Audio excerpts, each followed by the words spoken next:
兵符。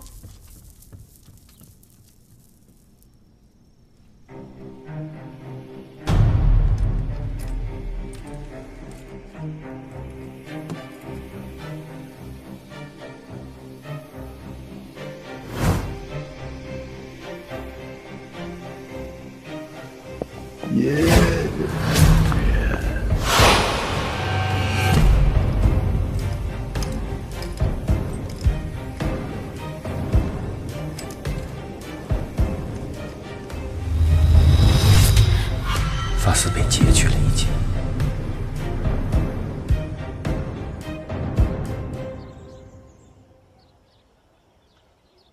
狄仁杰，狄仁杰，哎，红叔，狄仁杰呢？别老狄仁杰的，叫明府。你这手里拿的什么？木强送来的木头，说是狄明府订购的，他们找了好久呢。红杉木。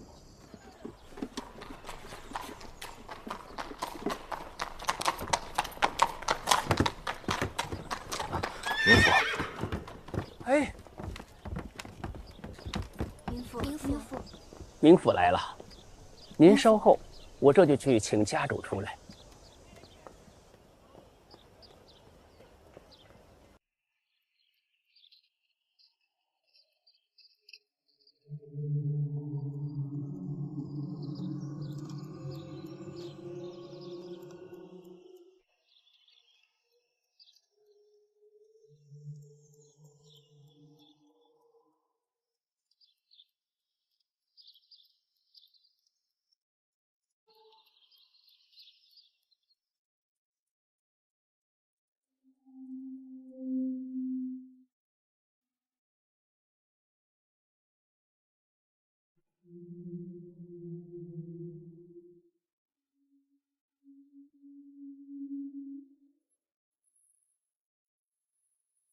抬脚！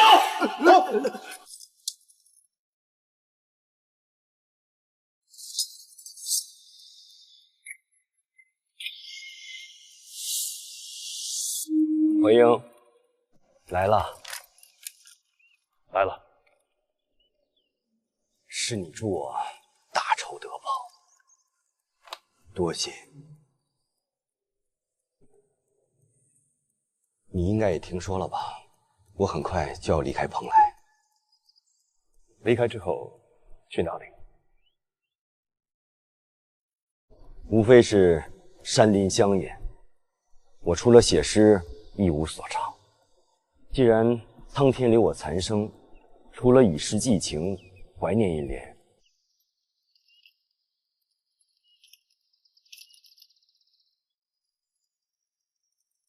这七品是何人所画？一个无名画师不记得了。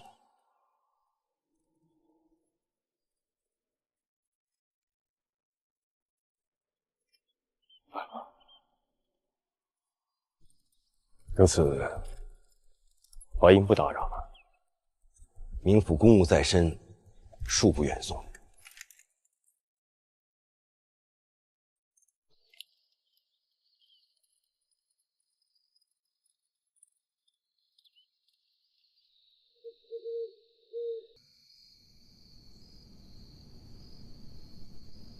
你希望我是官还是匪？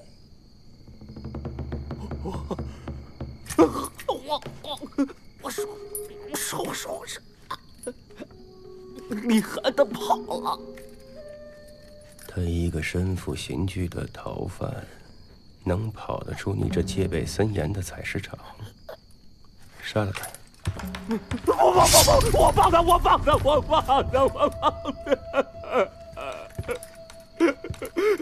你为何这么做？有人用钱赎他出去。谁？我是真的不知道。一身长衣，头戴斗笠，黑纱罩边，全程一言不发，只是拿钱，然后在名册上点了李汉的名字。我做的可是掉脑袋的勾当，不问对方底细，我也有好处，自然不会深究啊。你还是个惯犯。不，我是一时糊涂。什么时候走的10日之前，不过他真的一直患有麻风病，此事绝非虚言。就算我不放过他，没有几日他也会死了。小队，你好自为之的，事后会有人来处置你的。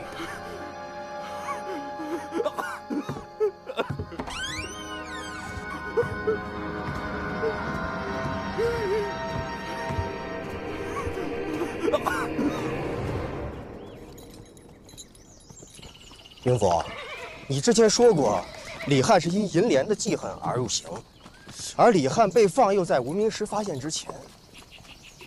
如果这个无名尸真是徐凯，而且两个案件又有相似之处，那这个李汉因为记恨而杀人的动机就能坐实了。那保他出来的这个人，可能就是他的帮凶啊。最近长进不少啊。根据书画铺留下的粉末看来，告诉我们无名尸身份也是李汉。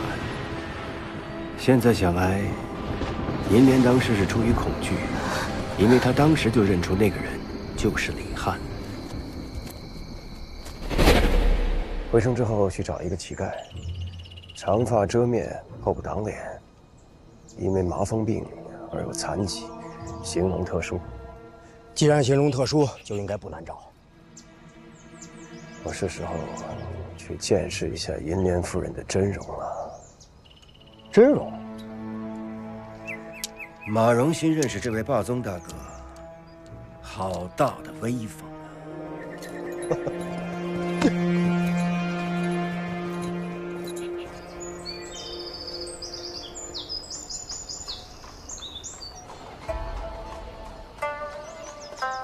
曹娘子，狄明府来了。知道了。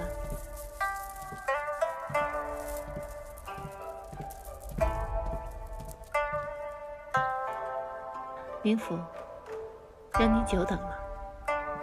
不要紧。明府想必还未休息过吧？心绪烦乱，时难入睡。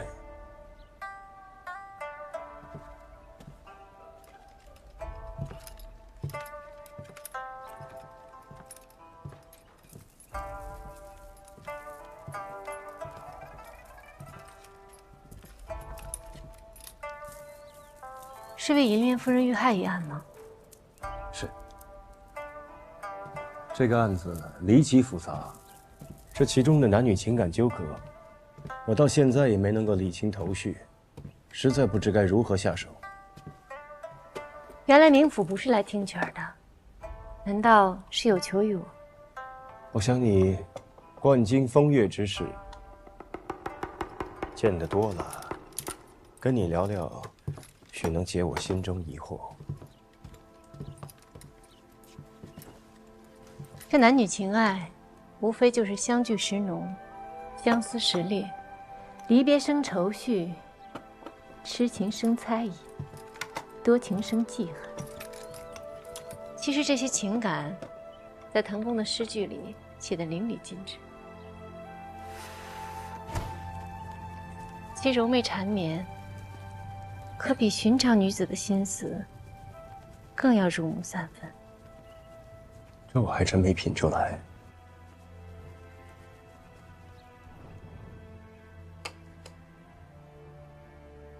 不如我为明府弹上几段吧。如此，有劳了。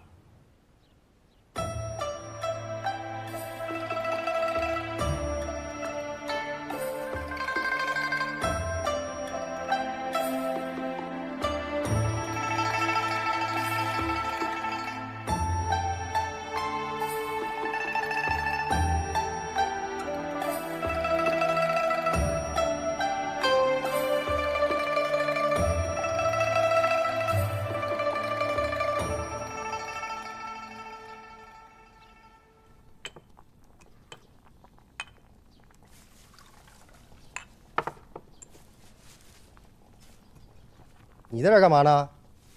等狄仁杰啊。你能不能别老狄仁杰的，叫明府。咱现在身份跟以前不一样了，你得懂规矩。阿叔，我发现你现在怎么跟侯叔越来越像了？你上年纪了吧你？就你这野印啊，看谁敢要你！行，狄明府，我等狄明府，行了吧？那你别等了，一早就出去了。出去了？去哪儿了？不知道。那你跟我这儿瞎套什么近乎？你干嘛去？红叔，少管我！我能不管你吗？过来。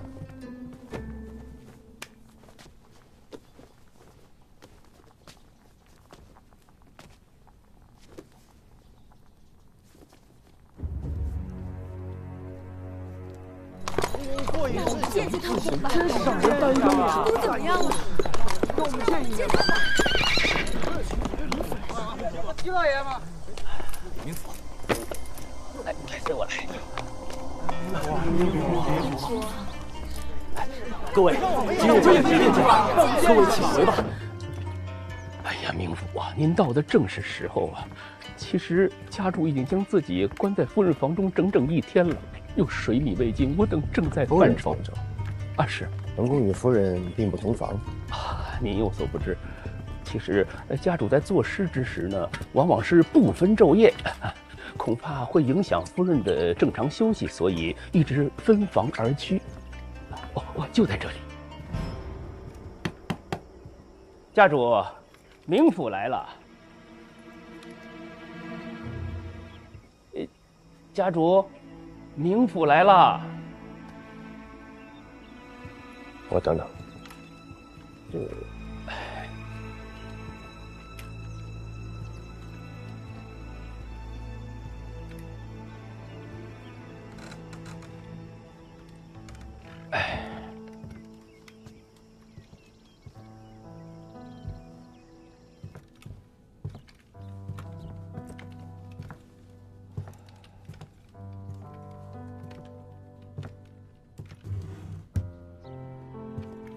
我在这里思念亡妻，不愿被人打扰，明府久等了，怠慢无愧。这里没有外人，还是叫我淮阴吧。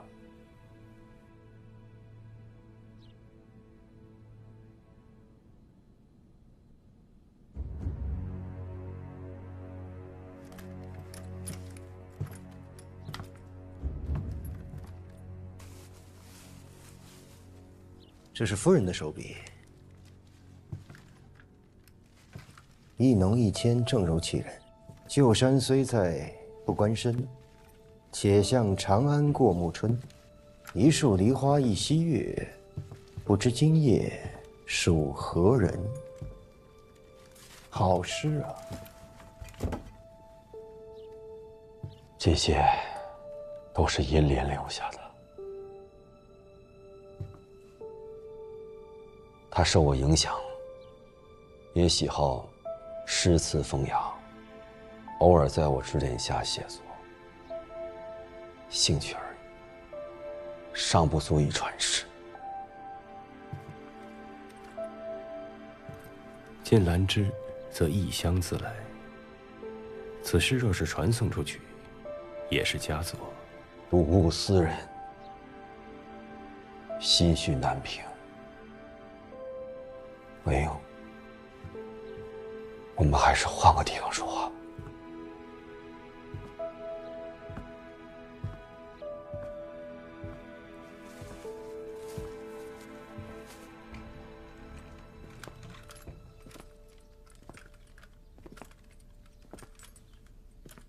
明府，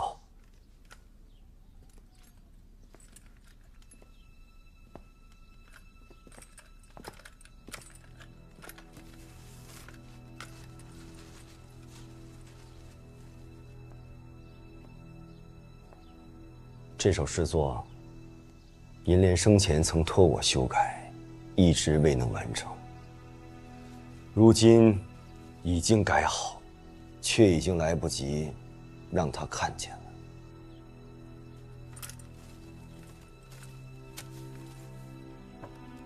明府，坐。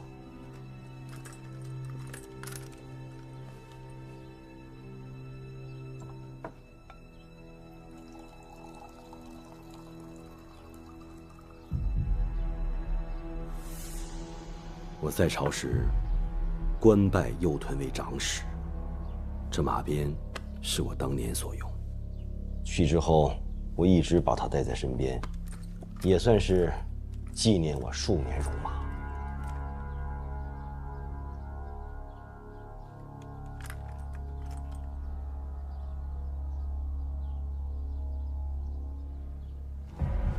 明府，你打算何时将我判死？滕公可曾听过李翰？李翰，这名字耳生，不曾听说。夫人平日出府，中意去哪儿？我平日只知闭门写作，并不知道银莲有何去处。在夫人未出阁之前，曾被李翰追求，因误其滋扰，夫人诬了他个强盗之罪，让他蒙冤入刑。可就在数日之前，李翰被人赎出，因为被夫人冤枉，平白受苦，对夫人的恨意可想而知。就在那日，夫人遇害当天，滕公因癫狂症发作，迷失了心智。有人在书房中发现了厉鬼出没，恰好李翰就在府内。传言出现过的厉鬼，大概就是他。所以，此案他才是最大的凶险。这么说，是这个李翰害死了银莲？那个将他赎出之人，同样罪大恶极。那个人是谁？找到李翰，便可真相大白。多谢明府。其实是这样的，家主每逢作诗之时呢，都是闭门不出，所以其他人也不敢打扰。我家夫人闲来无事，就会回娘家探望她的阿紫，两家呢也不知赖二娘子上一次与银莲夫人见面是什么时候？我与银莲交恶，素不往来。他的阿紫指的可是赖二娘子。是位老姑娘了，一直未嫁，怪可怜的。夫人与二娘子一直有来往吗？这倒没有。听说姐妹二人从前积怨颇深了，也是近段时间才再有来往的。自那日你搔首弄姿、卖弄风情之后，我便发誓与你再不相见。毕竟是姐妹血亲，哪有真隔夜的仇？有理。明府慢走。关门吧。你怎么来了？霸宗的头子用的不错吧？还行吧。接下来咱们去哪儿？帮我再去跟你那个朋友打听打听了。一般这城中女子与情人私会，都会去哪儿啊？这个不用问，他以前告诉过我。他为什么告诉你这个？这你不用管啊。走，我带你去。哎呀呀呀呀呀！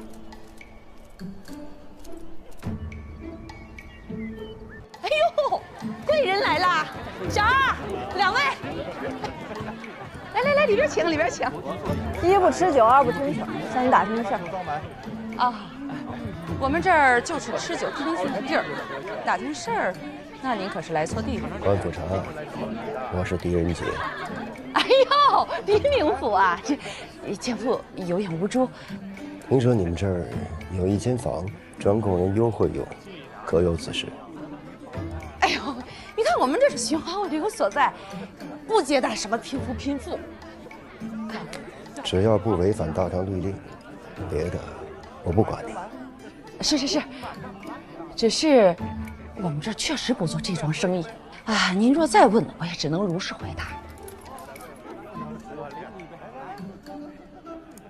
不瞒您说，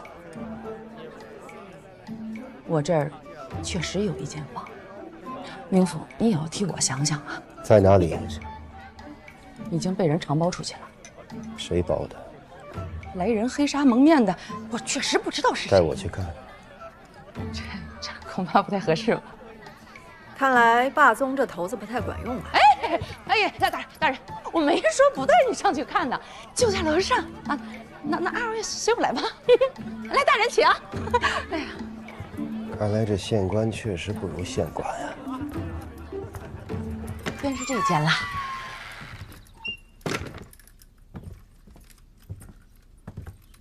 哎呀，名府莫怪呀，我们做生意的也实在没办法。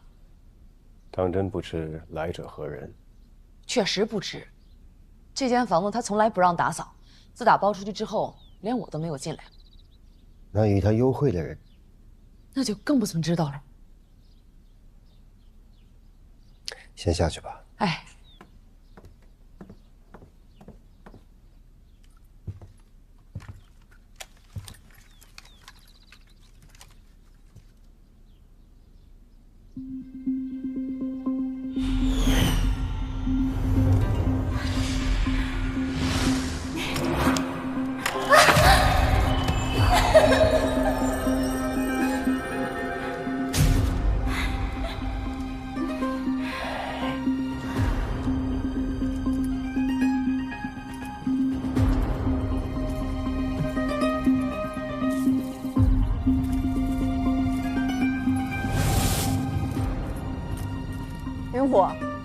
云府，这有字儿。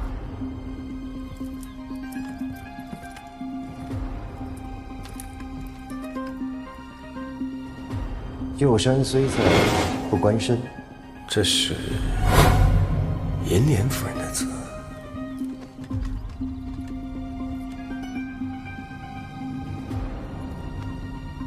这怎么还有朵花啊？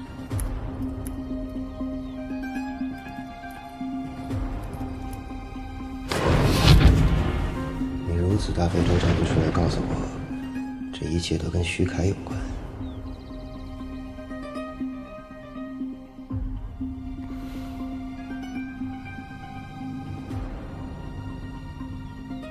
徐凯，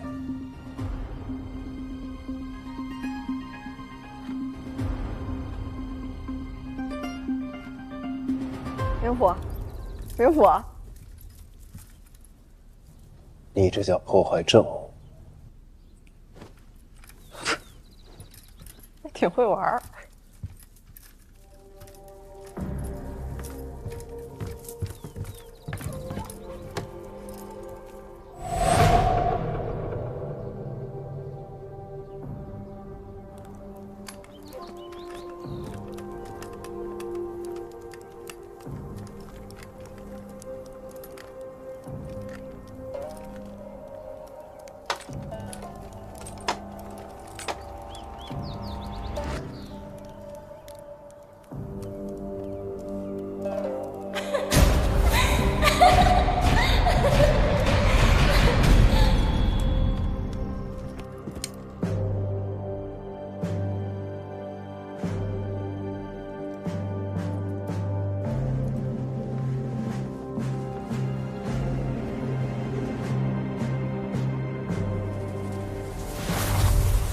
那全都是我。他这一辈子最爱画我。画中有姐妹4人，银莲出阁前，家中也有姐妹4人。这不是我和银莲的故事，还能是什么？这个是我们的故事。那这屏风有名字吗？4七屏吧。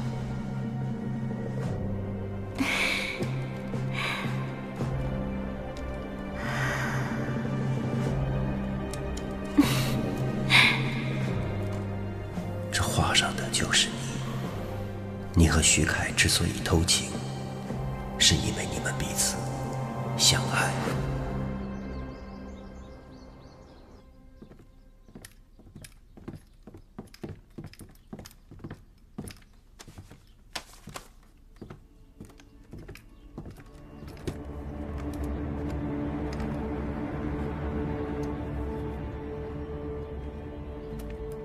我想听你讲讲李翰的故事。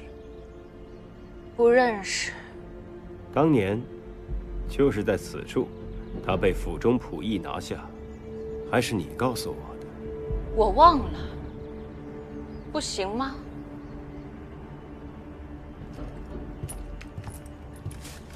那你看看这画像上的人是谁？徐凯，是徐凯，他死了。他是怎么死的？是谁杀了他？你如何知道他是被人所杀？是谁杀了他？是他，一定是他。是谁？是我，是我害了你，一定是我害了你。不，是银莲。不要脸！水性杨花的东西，你都已经嫁为人妇了，为何还要纠缠我的徐郎？我和徐郎的事情不需要你来评价，而且徐郎从未喜欢过你。又胡说！徐郎是喜欢我的，他只是不愿意说出来。他是阿紫，你还要骗自己到什么时候？你知道什么？不，是银莲这个贱人。如果不是他，你怎么会死？喜欢的是我，是我。你早就知道徐凯与银莲私会，对吗？不，他们没有。徐凯本就是银莲的爱人，那画中画的也都是银莲，你又何必自欺欺人？滚出去！滚出去！你们全部都给我滚出去！不，不，这不是银莲，这是我，这是我。徐凯只画我，徐凯只画我，这不是银莲，这是我，是我。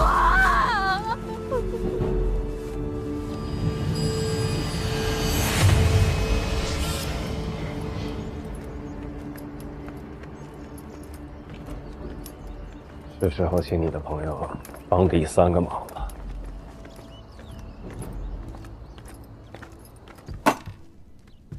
三个头的3件事都办完了。这第一颗啊，用在了采石场；第二颗呢，在妓馆。这第三颗嘛，我要你帮我放个风出去。放风？什么风？银莲没死。哎，有个事你们知道吧？滕夫人被救活了。啊？滕夫人没死啊？对，受那么重的伤都被救活了。什么大夫这么厉害啊？听到了，滕夫人没死。哎呦！哎，老李，听说了吗？滕夫人还活着啊！哎呦，太好了，万幸了，万幸！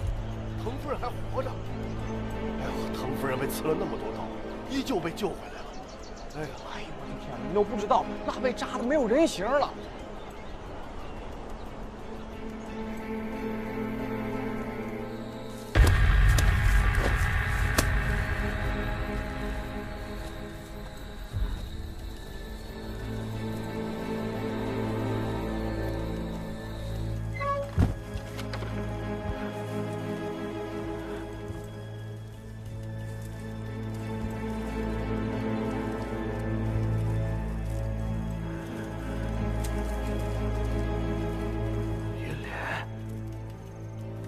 看你来了，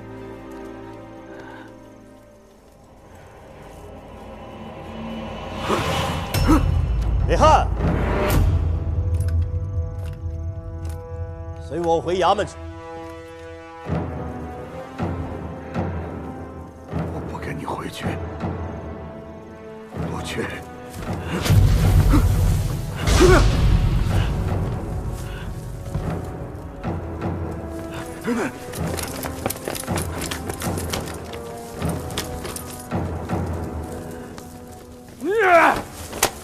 我不跟你们回去。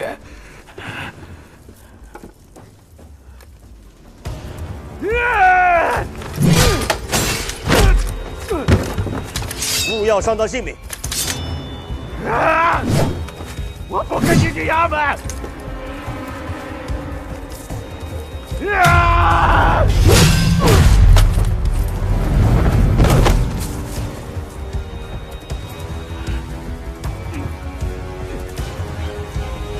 我绝对不会跟你们回去的。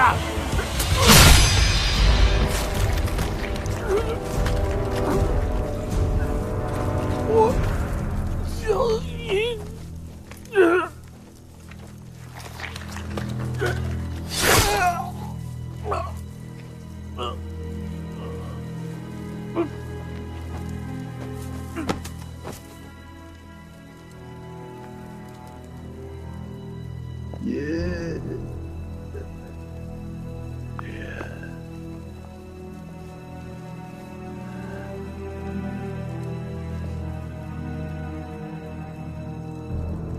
你为何取他性命？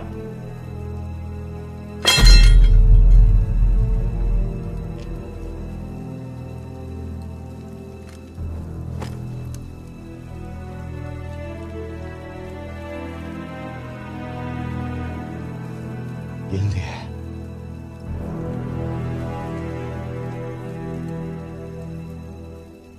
我为你报仇了。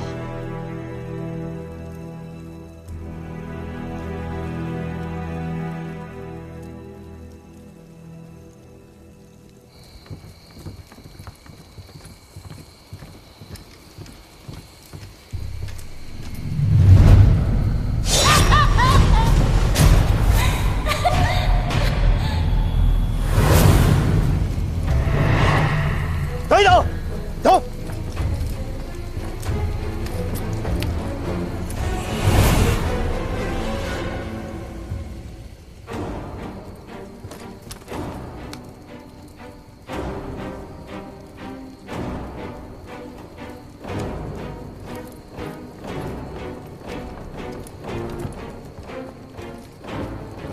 元福，怎么了？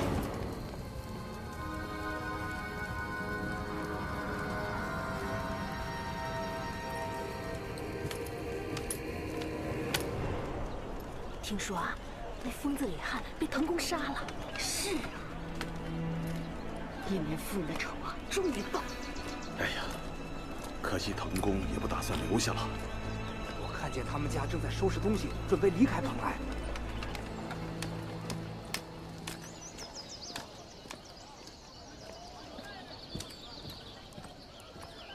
林府来了。曹娘子在吗？啊，她正在沐浴呢。民府，曹娘子嘱咐过了，民府来了，无论何时何事，但入无妨，请。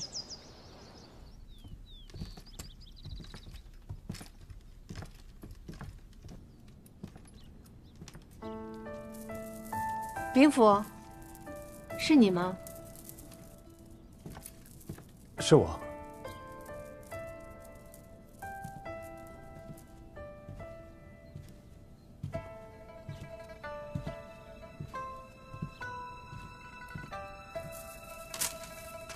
还在为案件发愁啊？案子破了，恭喜民府。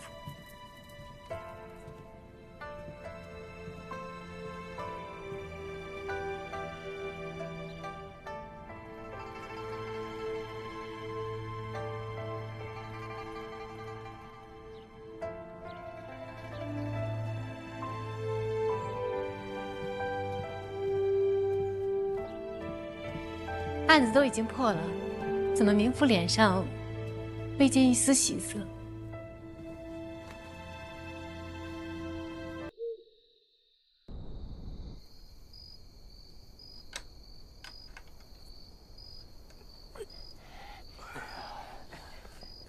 慢点啊！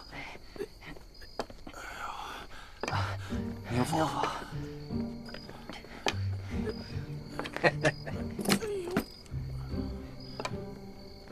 人形沙袋，欠练。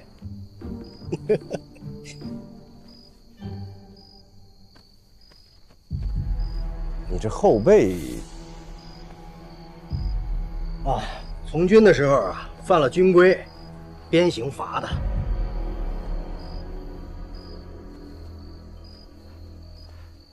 明府啊，这画若是无用，明日我便还给画铺掌柜的了。啊，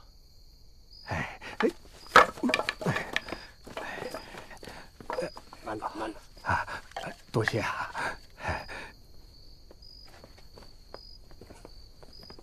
怀英啊，怀英，来，我让你看看东西。你看，这是，你记得案发现场满地的花土吗？这些土就是从你的脚底发现的。我觉得这个石粉和花土是不能融为一体，所以我就去查了一下。查到什么？笔蔓子。你应该知道它是干什么用的吧？我当然知道。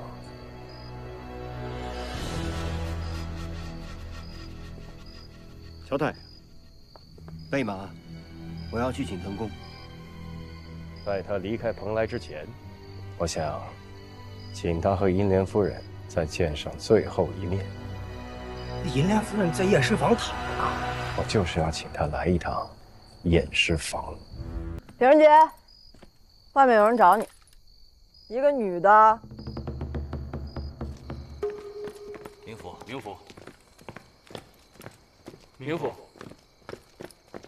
辛苦娘子了，回到家久等。明府，那日未能唱完曲儿，明府便睡了。先将腾公诗集奉上，待日后一一唱给明府听。唱什么啊？什么日后？你们俩什么时候认识的？娘子有心了。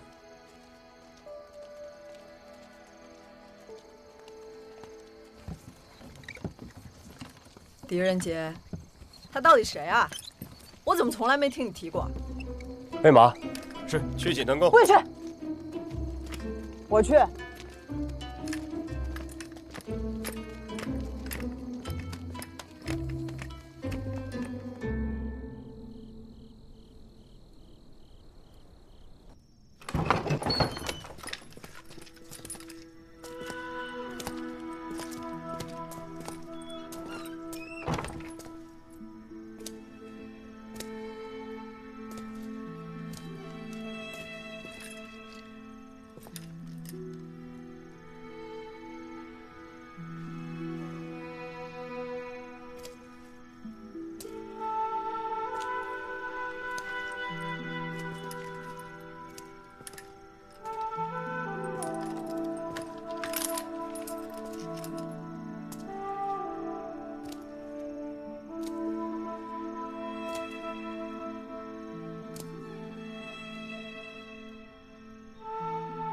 腾公可曾觉得夫人看起来有些奇怪呢？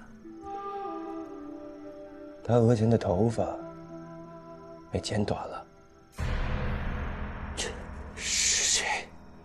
是谁？不是我。我知道。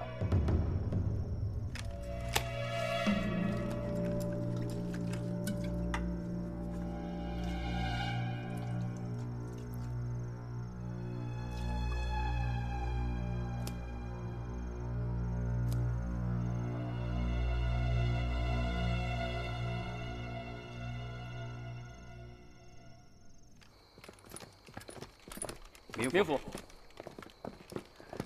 腾公，明日一早我会登门送行。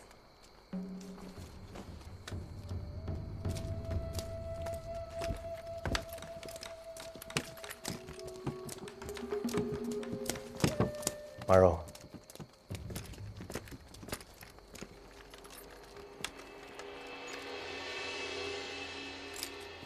不许出半点差池。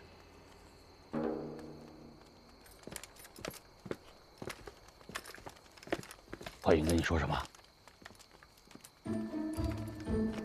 哎，怀英啊！我是你怀英大叔，你瞒着我。什么事儿你还瞒着我啊？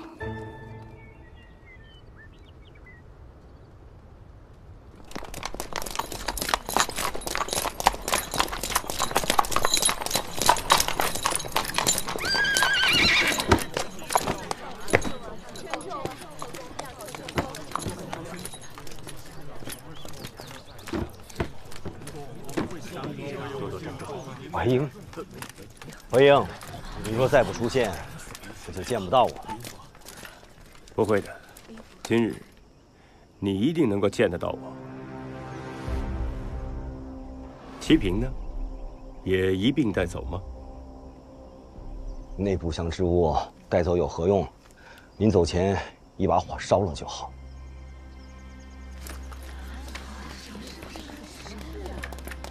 那七瓶是滕公与银莲夫人爱情的重演，烧了的，不是把滕公与银莲夫人的爱情也一并烧掉了吗？你这些话有些刺耳。我与亡妻的感情，天地可见。岂是一把火就能够烧掉的？别着急，容我将齐瓶恢复原样，全当是送作滕公的离别赠礼吧。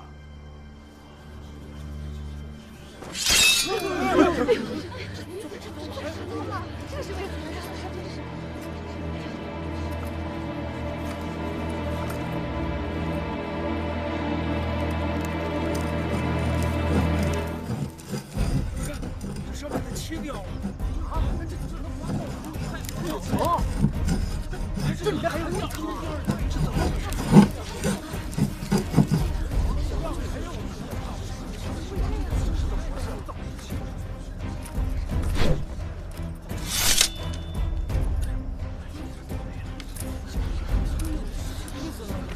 那杀妻图，便是由特殊颜料绘制，一遇热水便会显现。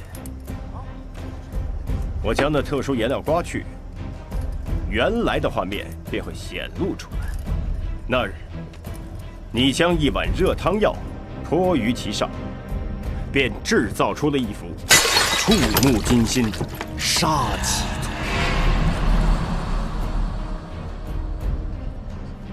那日我疯癫之症发作，举止失控，不记得了。当真是犯了疯癫之症。不然呢？难道你要说我是故意将汤药洒在七瓶上？就是这个意思。你先让七瓶变化，再外传鬼祟邪说，让疯癫之症发作，迷失心智，杀害银莲。滕公，这便是你的计划，杀害银莲夫人，得偿所愿。因疯癫之症杀人，大唐律令、民心、民意，便都站到你这一边。银莲是李翰所害，这是你冥府断的案。我是说，找到李翰，便会真相大白。我可没要你杀人灭口。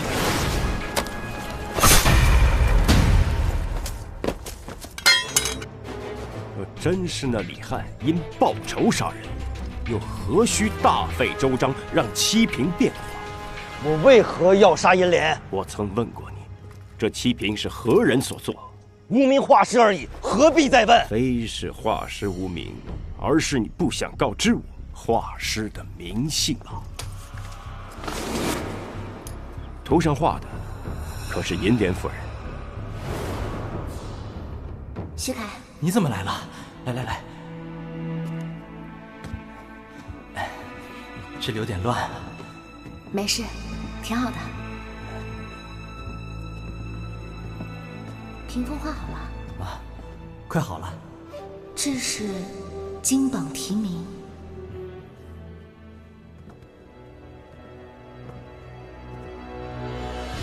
这画的好像是个故事。这个是我们的故事。这屏风有名字吗？就叫四七瓶吧。那七瓶中的女子也是她，只是这男子可不是你，而是画师徐凯。照你这么说，与银莲厮守半生的该是这个徐凯，然呢？你杀了他！轻刀，银莲身肉也是奇刀。巧合吗？不然，只只是我一直也没有参透，直到我在青楼包房外的墙壁上发现了你用指甲刻下的7道划痕。你跟踪徐凯和银莲夫人私会，一共7次，一次1道。好好看看我的指甲，有什么抓痕？没有。指甲已经又长出来，可那日我在为你诊脉之时，确实看见了指甲的磨损。只可惜那个时候我没有怀疑你说。你住口！没有证据就不要妄言。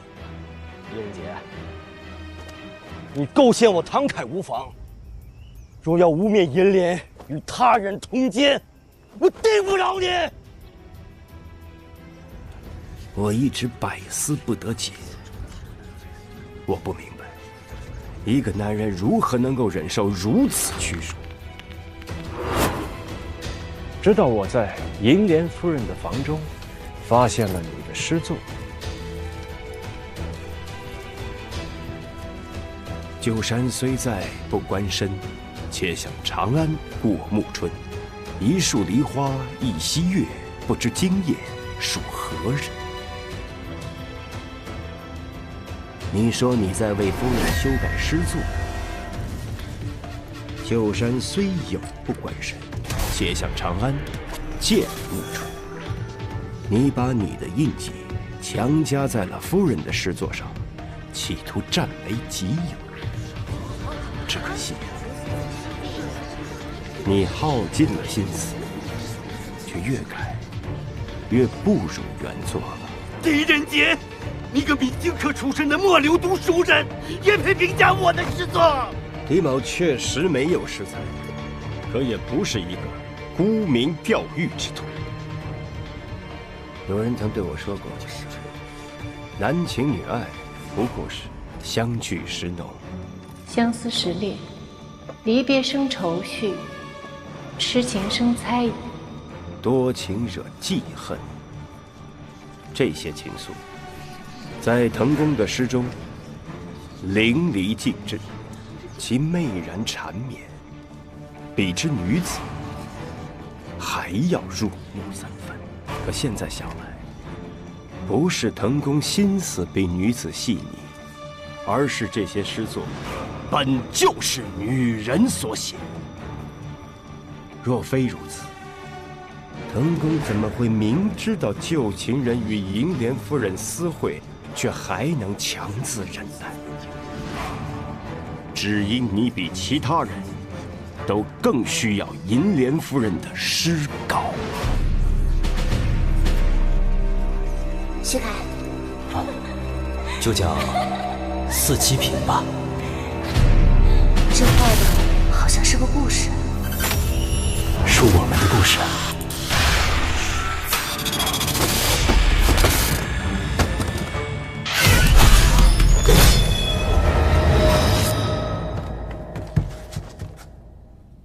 狄仁杰，你给我滚出去！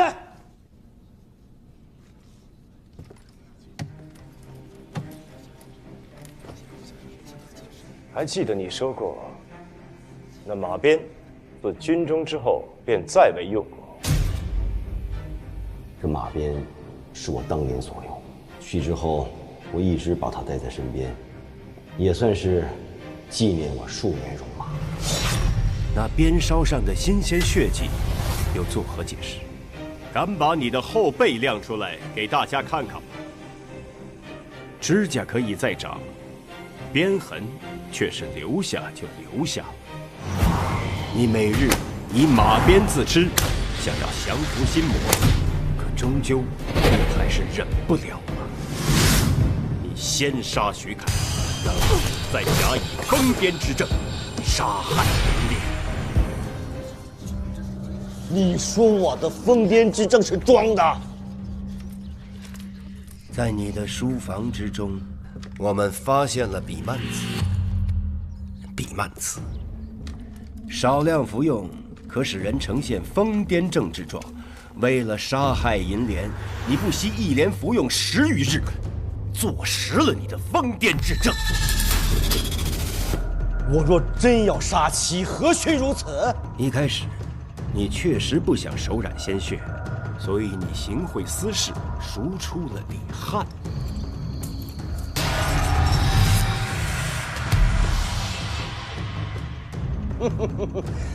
你的话越发不着边际了。我唐翰在蓬莱无人不识，若是去采石场赎人，那司事定能认出我来。你把司事叫来，我与他当面对质。我什么时候提过采石场？对呀，这些没说过。你怎么知道那李翰在采石场服役？此事不难推断。你把司事叫过来，我与他当面对质就好。不必对质了。去采石场赎人的确实不是你，而是赖二娘子，银莲夫人的阿紫。她为何要这么做？这事你应该问他，不该来问我。个中缘由你清清楚楚。银莲夫人每每以回府探望二娘子的名头外出，此事管家可以作证。夫人与二娘子一直有来往。这倒没有。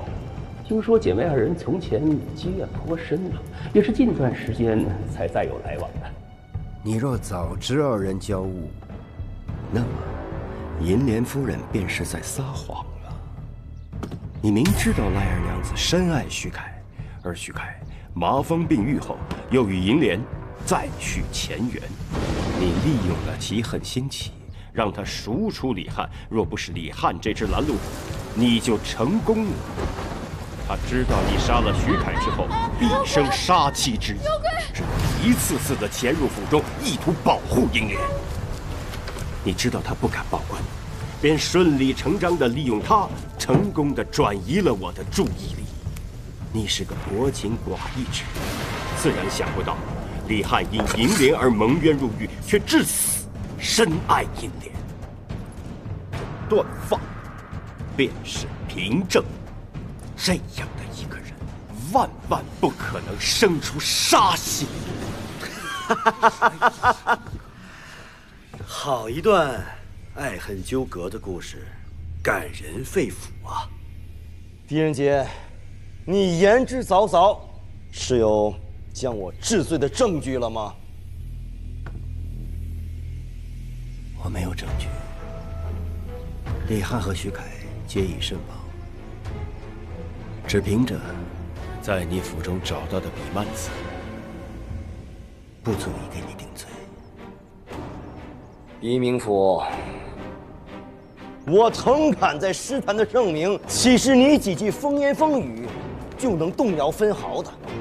你如此构陷于我，现在你该考虑考虑你的后果了。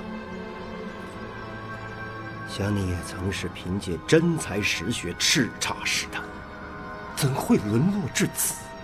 接连3人因你丧命，你心何安？一派胡言！来人，给我进去吧！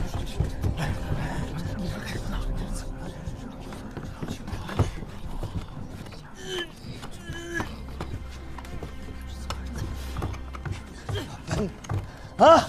来，抬！变成石头。石稿呢？我的石稿呢？在这儿呢。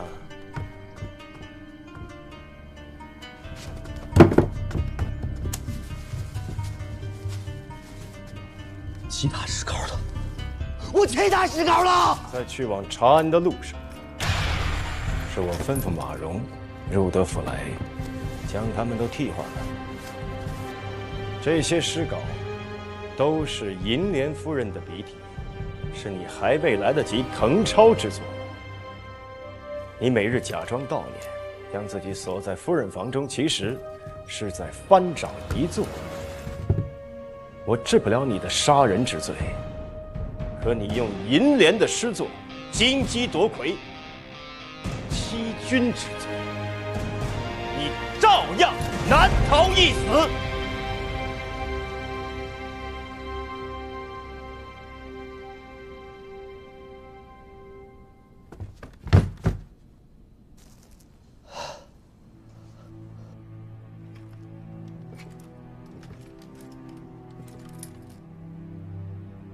腾狗，我今日不抓你，你走吧。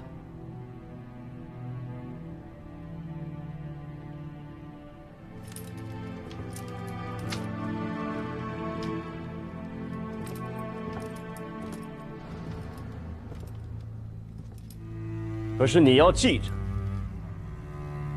今日之后，你的一切虚名就是个笑话。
我在蓬莱长事已久，多有违背律令的地方。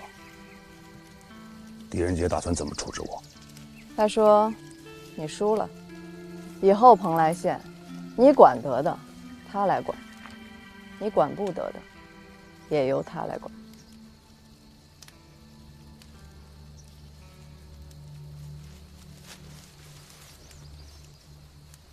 这雨终于停了，可不是吗？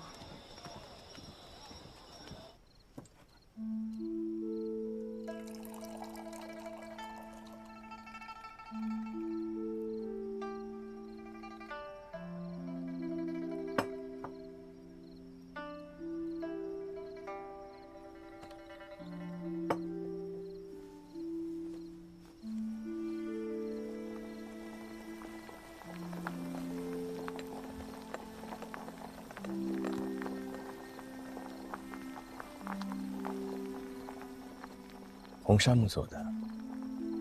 小时候在长安，有一户人家，千里迢迢从剑南道运了一棵，种在自家院子里，又高又绿，隔老远就能看到。天地入长夜，生死两茫茫。第一次做，要是不趁手，我再改。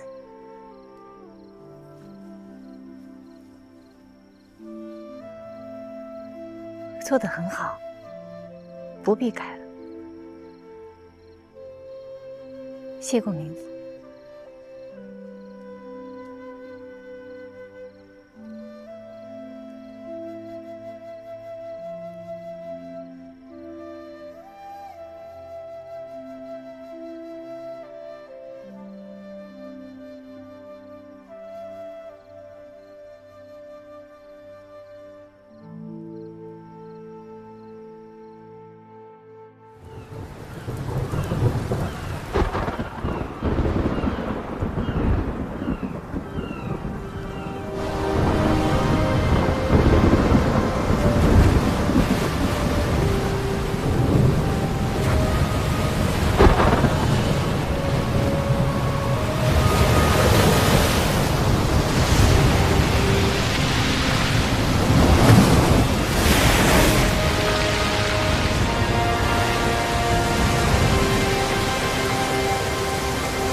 骗老子，远征两东，比小山沟的大浪都见过，你小子不会有诈吧？放心，这条航线我王立德跑了10几趟了，相信驶得万年船。其他的兄弟呢？我让他们回去休息了。行啊，我去瞧瞧。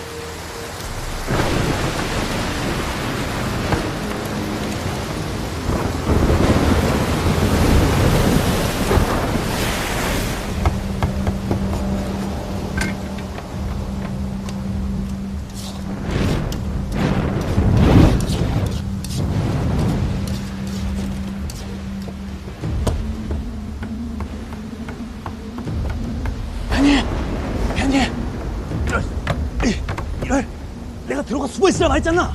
배가 봐서 그래서. 내가. 내가 이 배는 정말 무섭다고 말하지 않았나? 선원들이 모두 칼을 차고 있는 걸 보면 분명 도적들이네. 아니 알겠는데.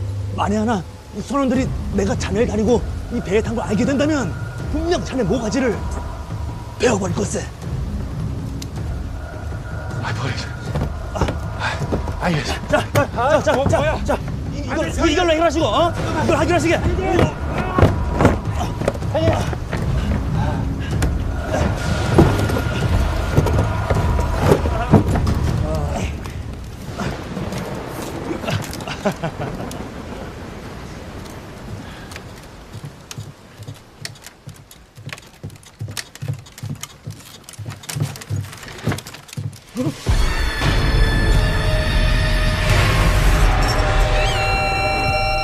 兄弟，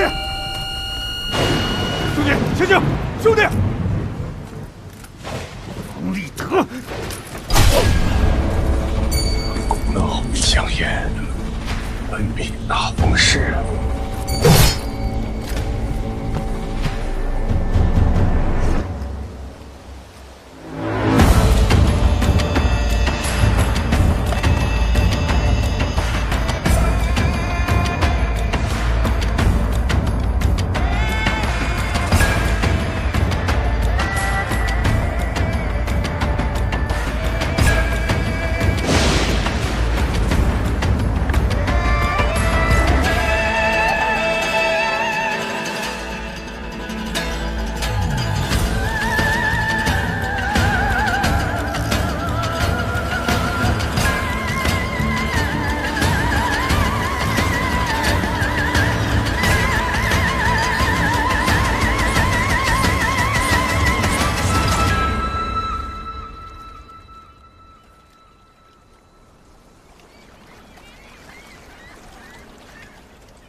意思是，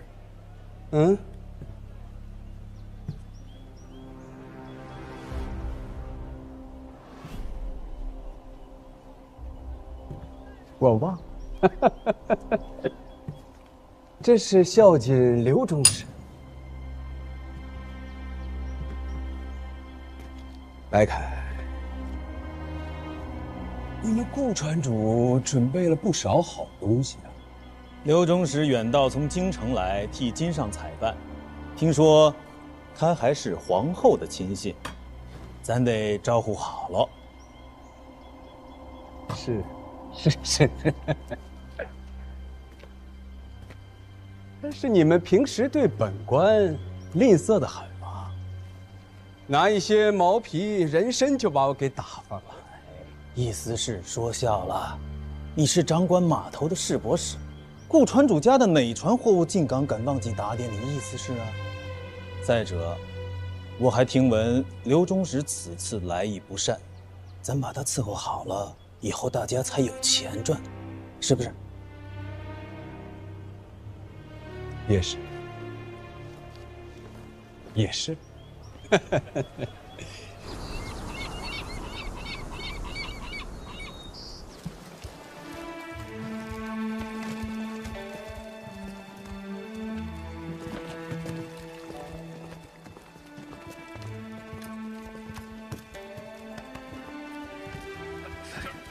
怀英，关使，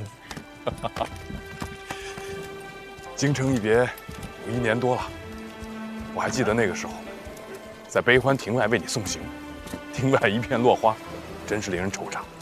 那个时候我便在想，何时何月何年何地，才能与你重逢啊？我在这海域边地不是也挺好的吗？你瘦了，你怎么瘦了这么多？皇后当朝，很多官员不是被降职就是被废除，我也不例外。不像说刑部有人陪着刘忠史来蓬莱，我当时就想，这要是你该多好，居然是我。本来想的，陪刘忠史赴完晚宴再来找你，怎么在这里就碰到你了？我是来这儿堵一个叫顾梦斌的船东，因为一个小案子，我传唤了他3日，他都避而不见。顾梦斌，这么巧，今天晚上做东的就是他。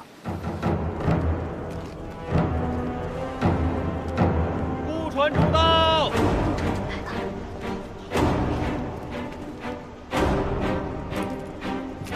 二兄，你看那边，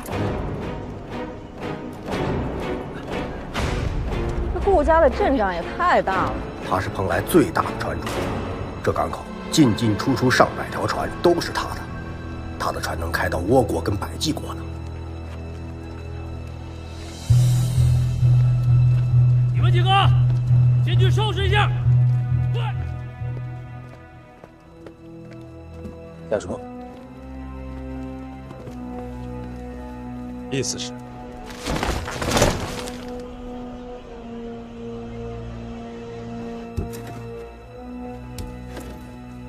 哎，这么好的东西怎么拿走了？意思是，今天晚上在刘忠史面前，绝对不能提黄金，尤其不能提百济金几个字。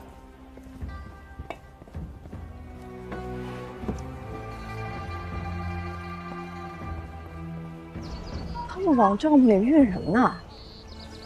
看不见呀。肯定是什么宝贝。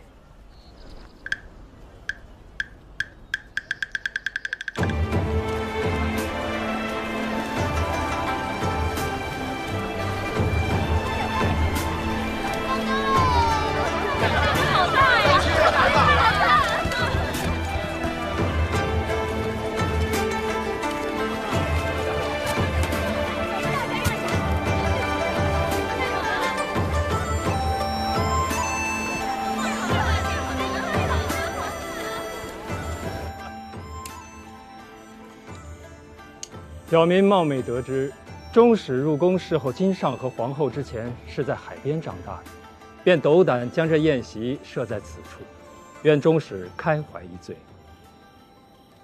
听说顾船主心思缜密，看来本官的底细早已被你摸得一清二楚啊。小民不敢。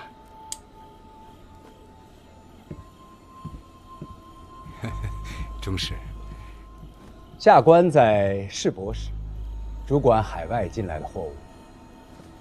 不知刘忠史此次来，要采购点什么？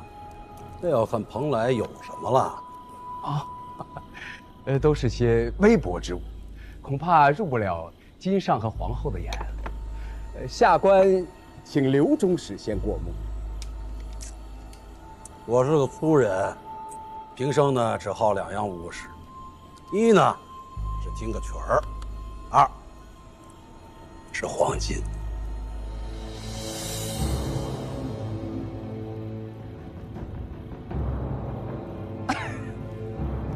忠史说笑了，蓬莱不产此物啊。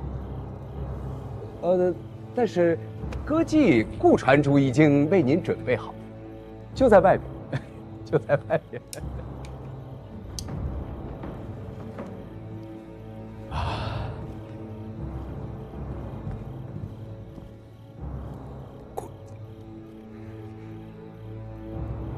顾船主啊，还给您准备了一些薄礼，希望忠史笑纳。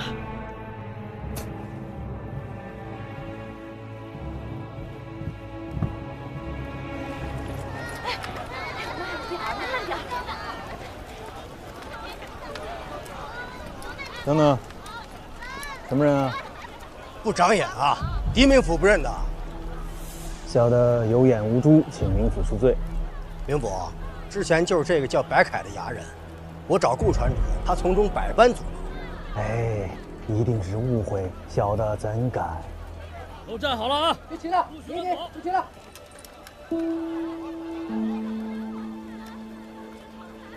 唐娘子，狄明府，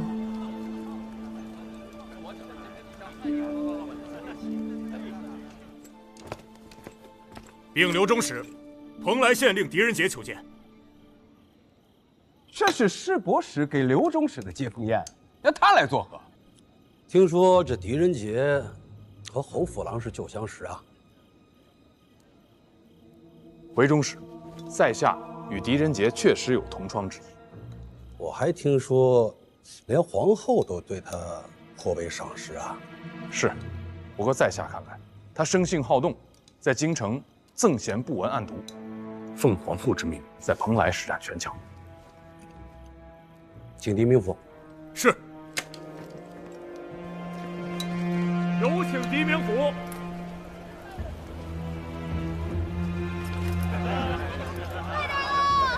慢点跑。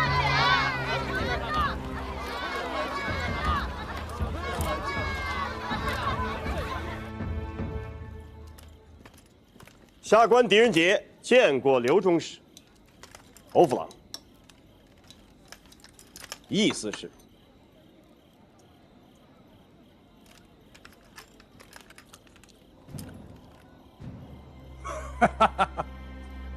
师伯使是五品官，比七品县令高啊。坐。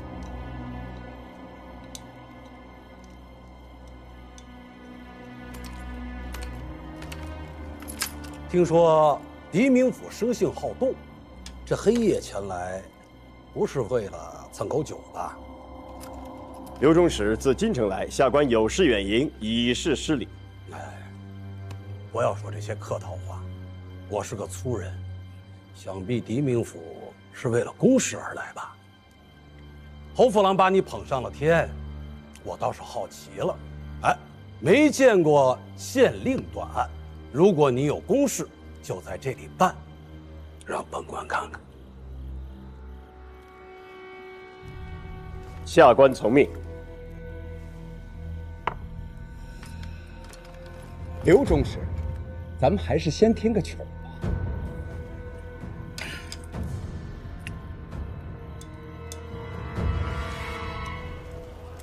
霁月入。有劳曹娘子。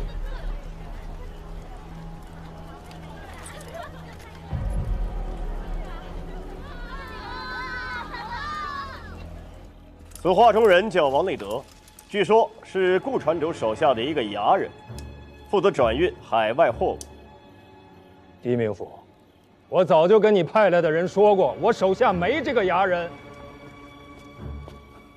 哎，娘子，给刘中使弹一曲。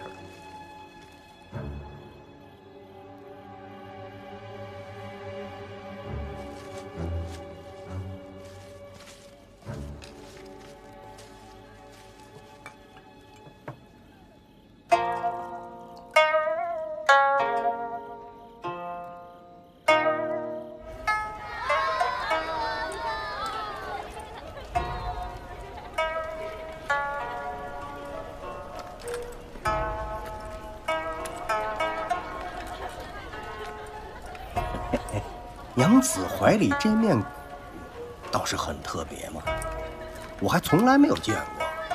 在下乔泰，请问娘子怎么称呼啊？我叫玉素。听口音， 저는 백제국 사람이에요. 哦，开爷莫管闲事。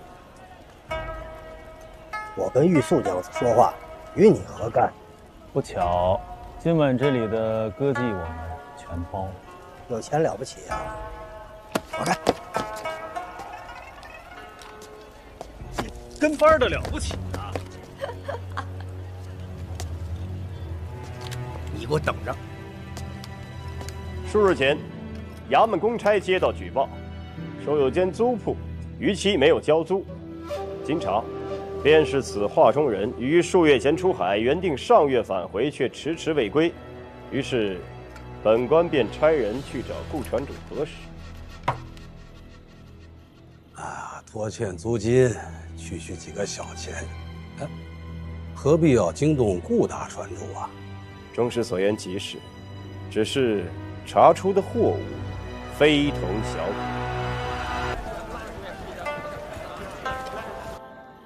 拖欠租金，区区几个小钱，何必要惊动顾大船主啊？中士所言极是，只是查出的货物非同小可，是墨刀。我大唐军中墨刀，淬火金两，锐不可当，依唐律，不得私藏倒卖。可经屋主证实，半年来有多批货物进出，本官查出的这一批，就有墨刀100把，幅员弩80副。顾船长，我想请问你，一个衙人倒腾这么大笔的武器，可以销往何处呢？既然说王立德出海，狄明府就应该出海捉拿便是，何必跑来扫中使的雅兴？在下已经说过了，从未雇过这么一号衙人。哎，顾船主，狄明府说你雇了那个衙人，这证据何在啊？娘子，别听。意思是，根据市舶使的告示，上月出入本港的顾家船只有15艘，码头上有个油灰铺子，依据他们的账簿显示，上月购买油灰的顾家船只有足足20余艘。油灰，防水止漏。正是。这说明顾家的船有明船，也有暗船，这衙人恐怕也是有明有暗。狄明府，码头归我市舶使管，每一条船收1成的税。你说有明有暗，是告我失职喽？狄明府说王立德效力于顾某的船，又说船不在市舶使的告示上，那岂不是成了鬼船？顾船主，如果你手下的衙人贩卖刀弩，那可是谋反。小人冤枉，请中使明鉴。意思是，狄明府说市舶使漏税，这非同小可，待下官回去好好查查。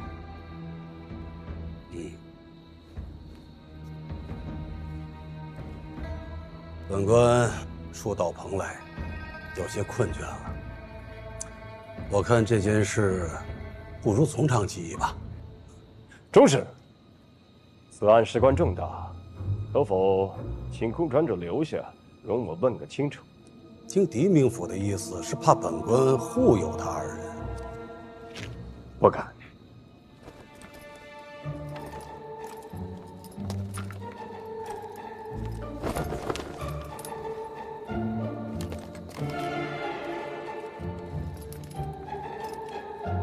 兄，你快看！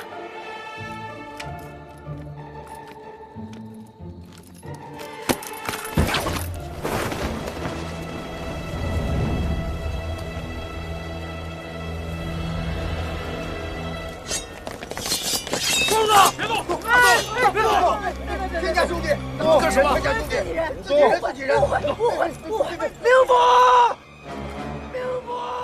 救命啊！明府，救命啊！住手！明府，手别紧了，狄明府，你的人。二人确实是咸阳公差。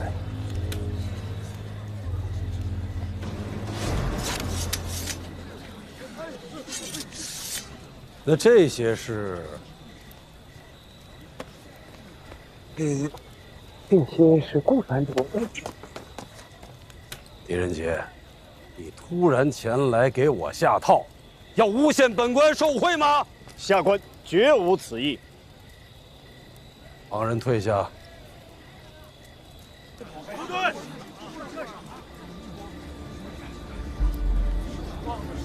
狄仁杰，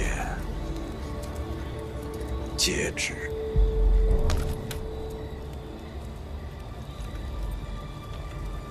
王后懿旨。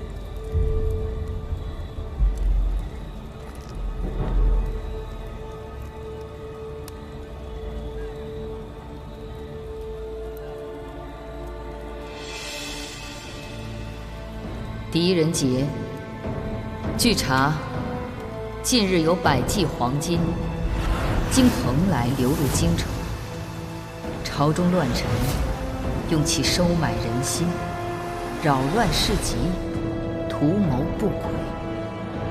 限你1月查清此案，逾期未破，与私贩黄金者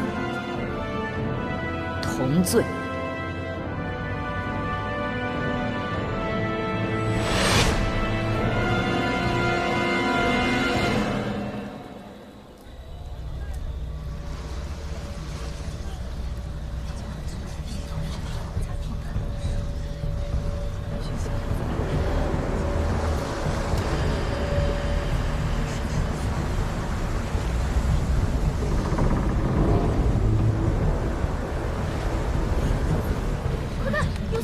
看那边，看那边，过来了！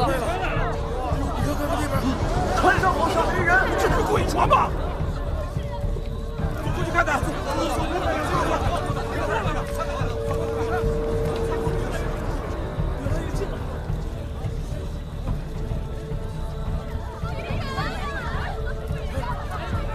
上好像没有人啊！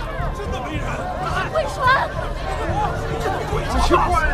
这船被我们调过来了！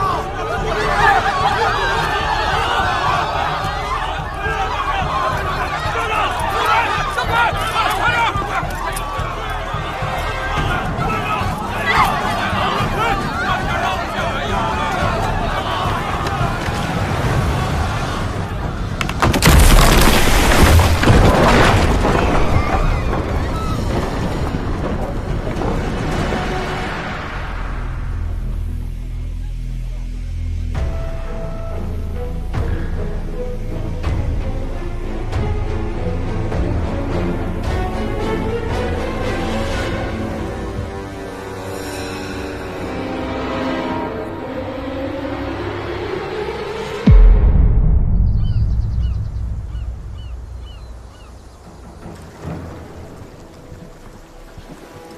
送仔细了，这边没有。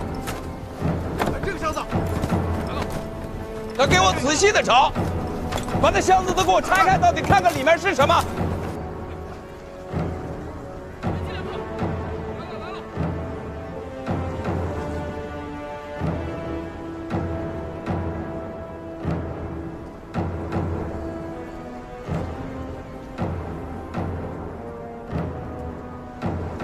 刘中使奉旨办案，昨天晚上，摆明了就是想敲顾船主和意思是一，转做他俩的好处。你可倒把他的好事给坏了。昨晚真是意外，我疯了。早就跟你说了，小心行事。皇后现在谁也不相信，朝中官吏但凡被怀疑，轻则降职，重则流放。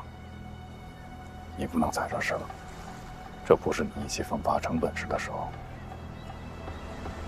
知道了。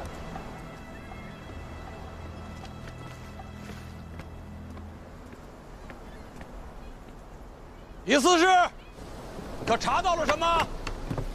刘中使，下官来了，下官来了。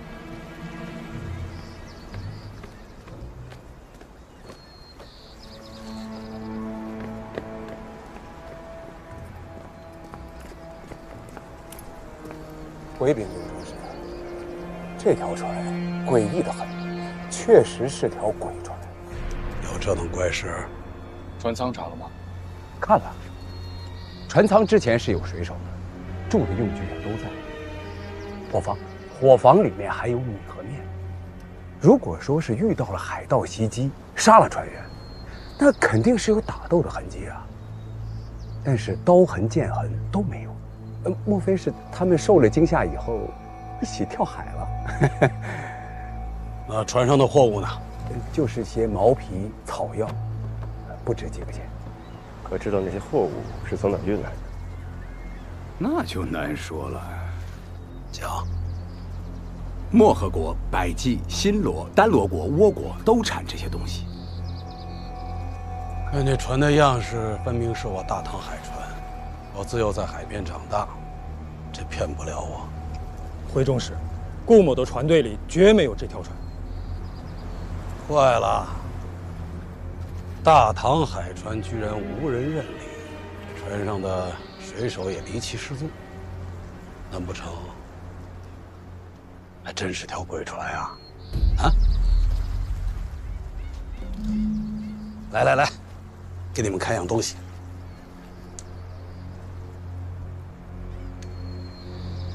你们看看，这识得吗？这就是2个金子。可有什么区别？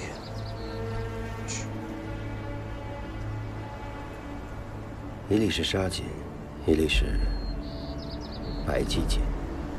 狄明府好眼力。沙金产自河流，都有杂质，便是这一粒。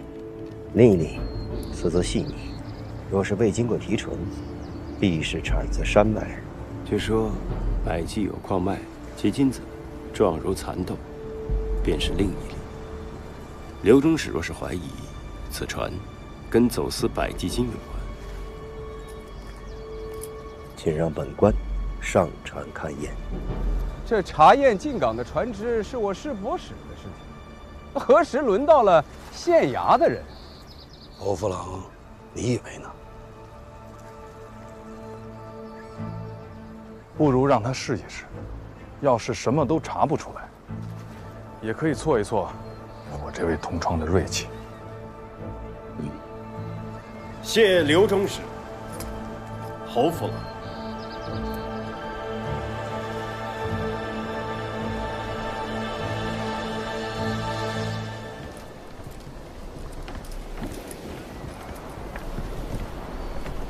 皇后叫你查走私，意思是和顾川主明明都知道百济金，却在那儿装傻充愣，只有你一个人在这儿逞强出头。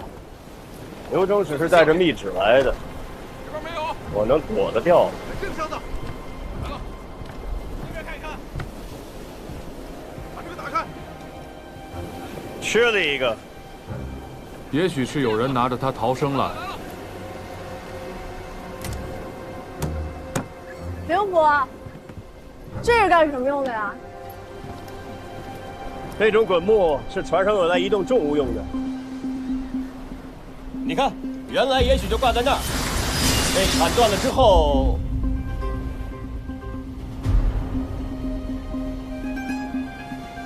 砸下来，滚到了那儿。之前就放在这儿，都记下来。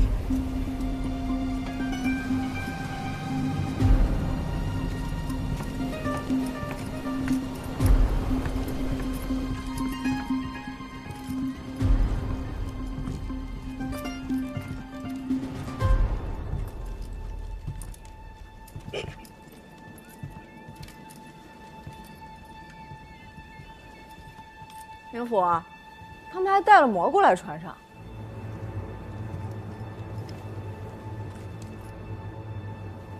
不是带来的，这蘑菇是长出来的，长成这样，至少30天。熬掉出事的时间，这船大概是在20天前驶来的蓬莱。20出发，那他们的出发国应该不是漠河国，也不是倭国，他们应该去的是丹罗国或百济。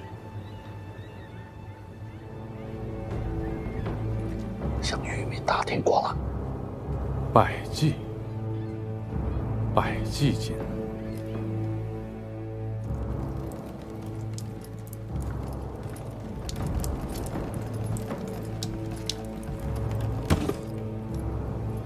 迷城怎么会放在这么一个漏水的地方？这都已经发霉了。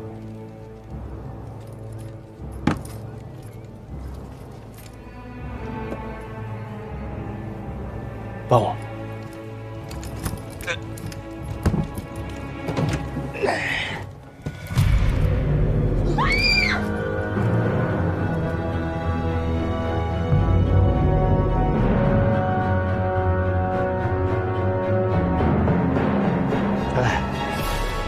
救人！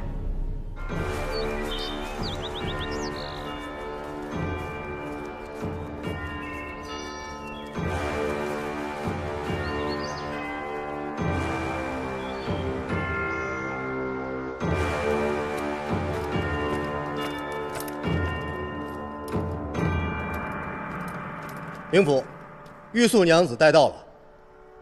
见过各位官家。免礼。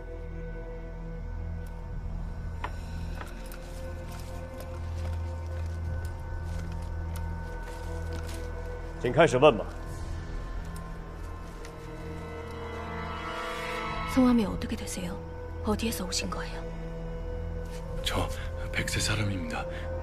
백제는 탐락 신화가 해마다 전란이 지수되고 있습니다. 저 살급을 잘 만들어요. 나라에 와서 장사하고 싶어요. 오리사는 제 친척 형이에요. 그냥 형 따라 배 탔는데 지금 모두 다 칼 들고 있어요. 무서웠었어요. 가는 도중에 방향을 여러 번 바꿨는데 하얀 자기 손을 봤어요.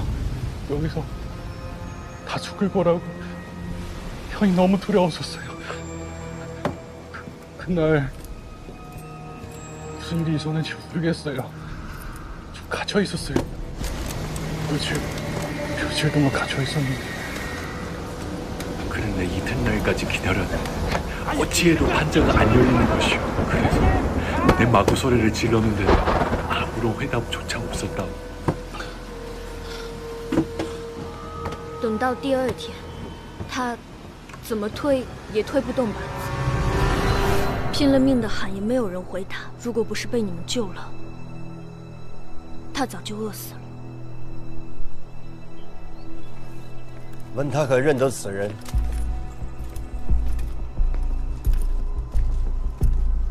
이 사람을 아시나요?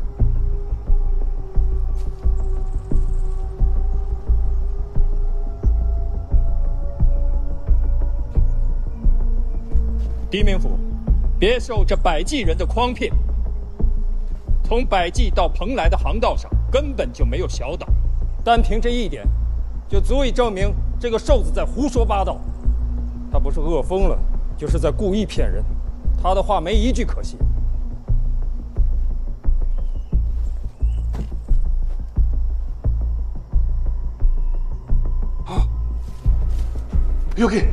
여기 무신. 他在说什么？ 이상한 무신이 있습니다. 저는 모두 다 있어요. 귀한테 들었어요. 他说，在一个船员的身上见过一个怪异的纹身。他哥哥说，那些船员身上都有。画下来。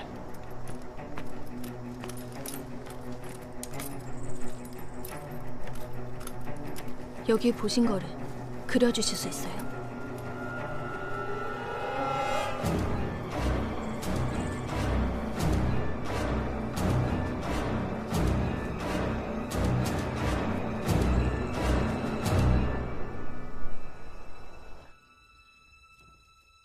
黑夜又出现了。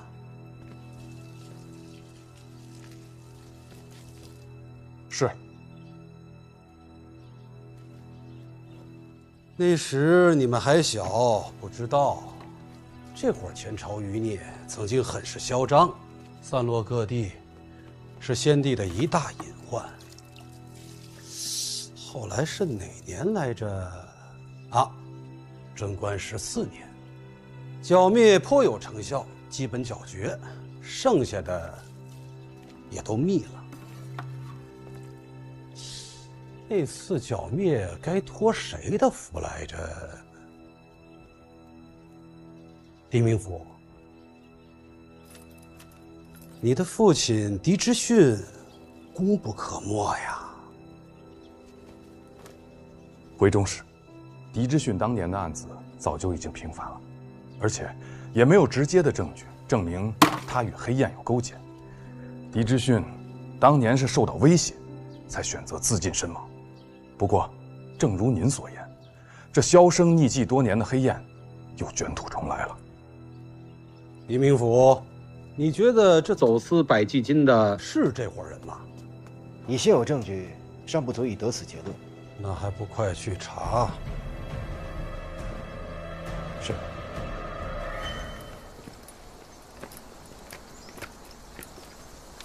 刘中使是官场中人，说话难免你莫要介怀。前尘往事，不甚了了，说是无妨。只是没想到黑燕又卷入这大案。贞观14年剿灭过他们，今日一样可以。这次你我协力，一定可以。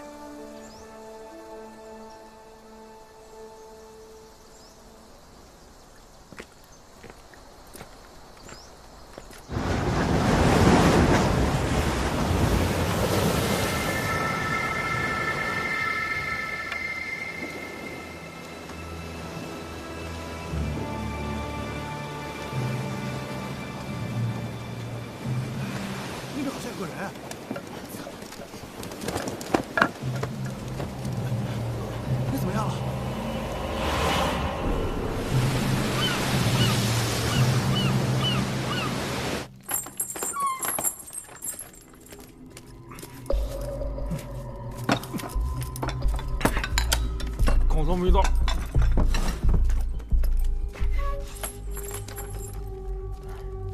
这都第5顿了，这傻小子被吃坏了。你说了他又听不懂，反正意思是说了，喂饱他，管那么多干嘛？走。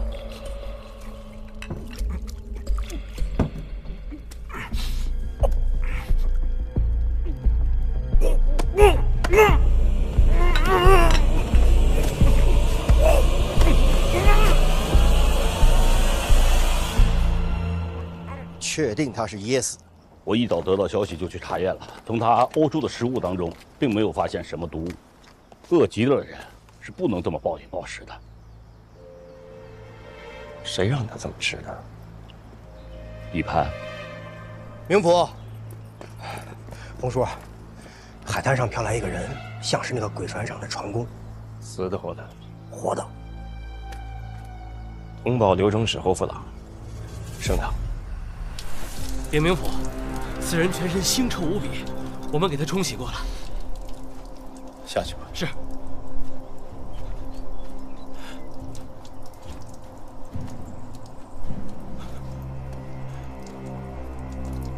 당신 혹시 백제 사람이세요? 官家，替小儿申冤。你到底是百济人，还是我大唐的子民？小的是百济人，名叫姬撒，祖上世代和大唐做买卖，所以会说大唐的话。既如此，说说你们的船。是那个姓王的，押船牙人，杀了所有的水手。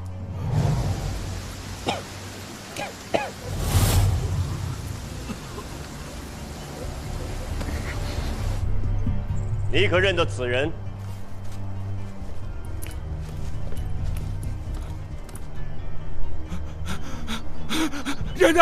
认的就是他，王立德，王立德。我看见他杀人了，我就跑，他追我到甲板上，我万般无奈之下，所以才跳船的。跳海的时候你拿的什么？一块木板。不是葫芦吗？不对，是一块木板。我就这样趴在木板上，幸好随身携带了钓钩，我每天就钓鱼，才活了下来。在海上漂了10日，匪夷所思啊！你说王立德杀人，那他为了什么？小的不敢说。为何不敢？小的怕被砍头。大胆说！刘中使在此，定替你申冤。那小的就说了，有一日，小的在后甲板听见王立德跟别人密谋，说这条船私运了一大批黄金，有1大箱。王立德还说，这批黄金跟庞来的很多大人物有关系，其中一个就是。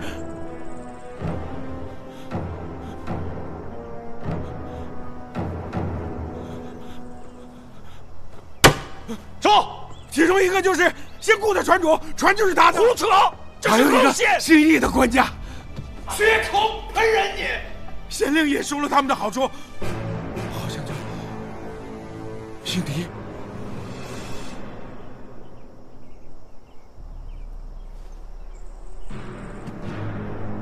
我就是那个姓狄的县令。我问你，船员可是黑雁的人？什么黑雁啊？我们就是普通的水手，为了养家糊口，被王立德招募来的。那不对呀，有人说在你们身上看见了黑雁，哪儿呢？官家要是不信，扒了我的衣服看。来，我给你们脱了看。成何体统？李唐，这个案子由本官接管。官家，官家，官家！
大哥，你认识我？上次在树林。你等等我们呀！小娘子，给脸不要脸啊！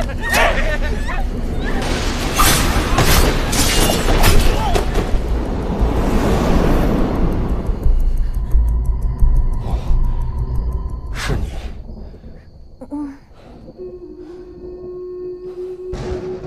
你有酒吗？有。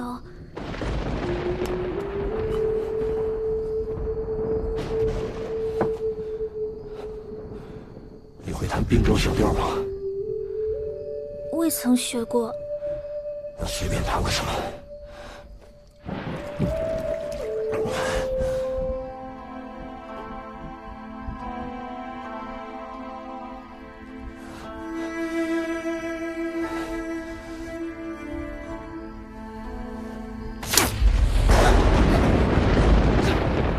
接着弹。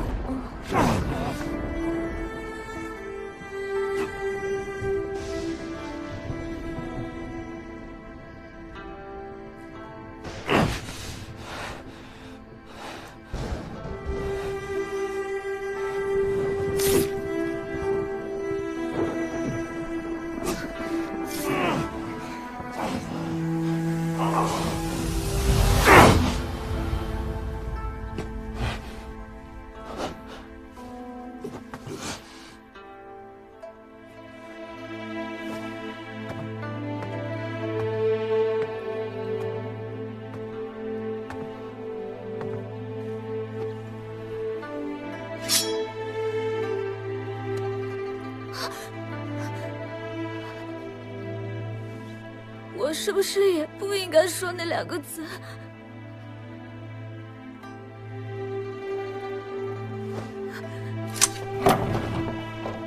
你再去学学滨州小调吧。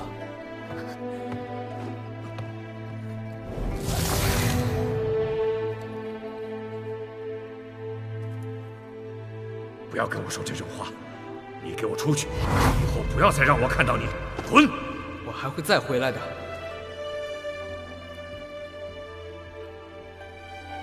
胡说，那个人是谁啊？他是一个家主不喜欢的人。你阿爷是罪业，你阿爷是叛党。你再说一次试试！我说你怎么了？难道不是吗？再说我阿爷一次试试！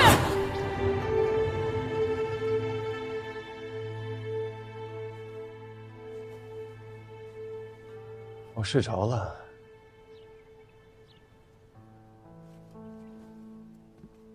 也就半炷香的时间。实在是抱歉。能为冥府分忧，荣幸之至。你的曲子总是能让我心绪沉静，思路也为之而清晰了。如此甚好。这次的案子不好破。最近朝廷命官聚于此，总能听到集市上快马传令而过，就算足不出户，也能感受到暗流汹涌。想必冥府是为了此事而心烦吧？好喝。市井传闻说，此事是由一个叫黑燕的团伙。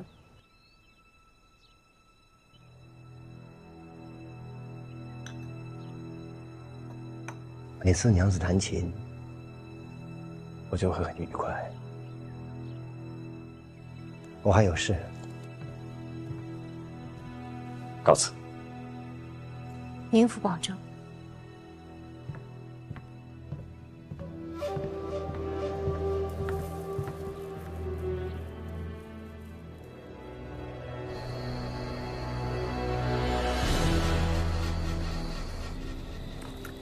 带我来这里干什么？老太打听到，看船的士卒说这是船上闹鬼。闹鬼？我请你来陪我一起捉鬼。怀英，你莫说笑。刘中使对金桑用了刑，可这泼皮一口咬定，从市舶使到县衙都与黄金案有关。说我也，你信吗？还有，金桑跟瘦子的口供一致，都提到了那个岛。但是顾孟斌却说，蓬莱海域就没有他们口中的这个岛。冥府，快回吧，这船上闹鬼。是呀，冥府，是真的闹鬼。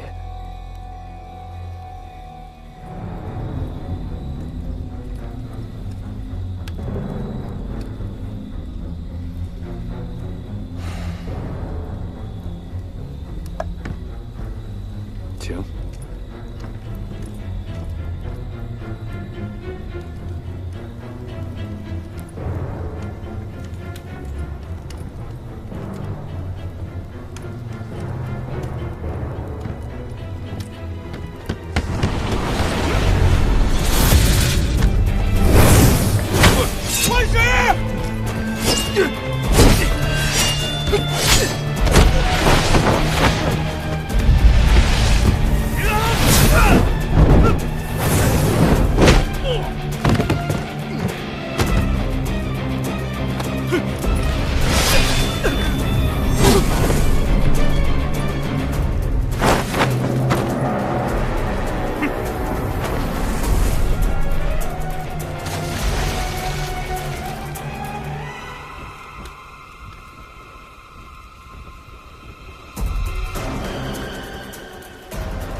这是千金本，远航时测量星辰用的。这我知晓，要靠此物确定航路。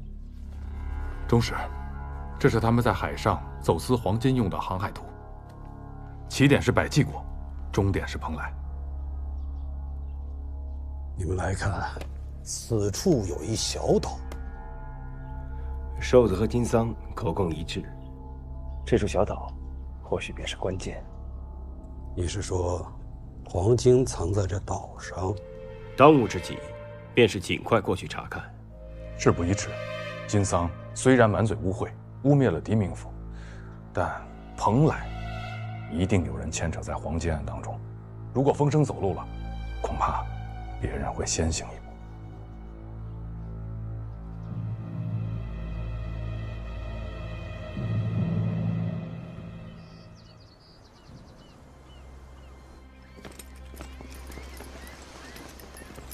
中使，市舶使派出2条战船为您护航，我会半年左右，无事中使。押上船。是。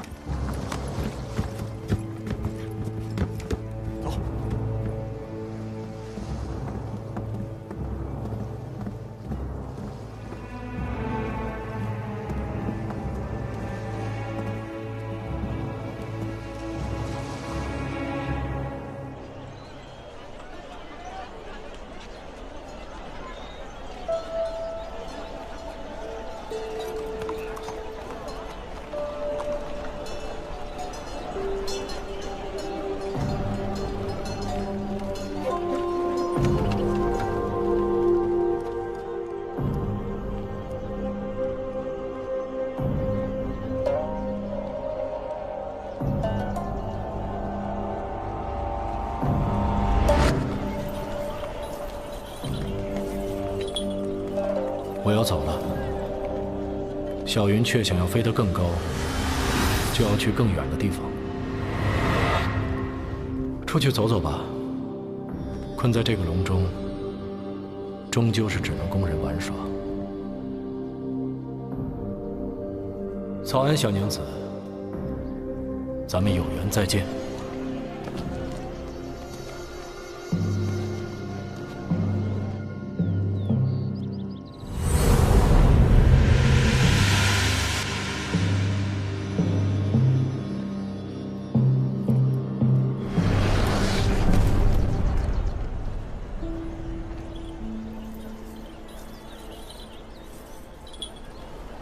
你在找人吗？怎么是你？刘中使要出海，他想让你上船唱曲。这趟出海或许有风险，千万记住，不要上船。怎么讲？黑夜，找个由头，不要上船，不要上船。多谢民府提醒。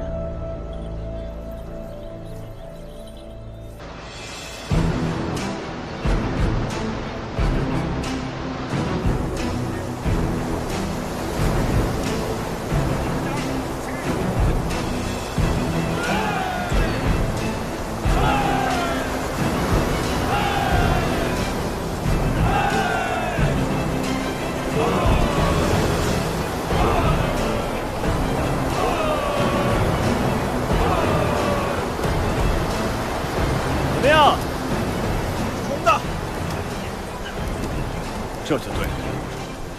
还记得海图上说的吗？离蓬莱50里，下沉10丈，便得海泥发红。这么看来，我们驶在王立德的航道上。再过1日，便是海岛。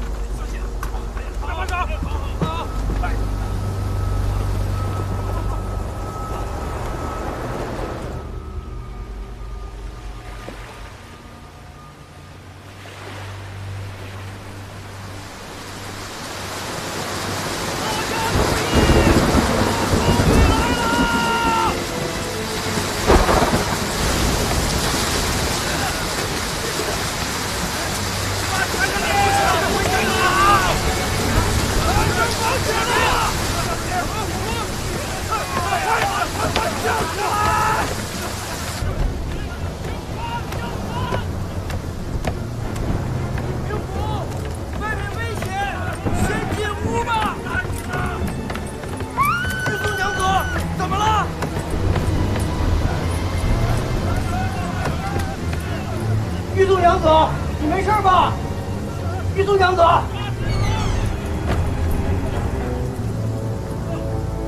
阿荣，快来帮忙！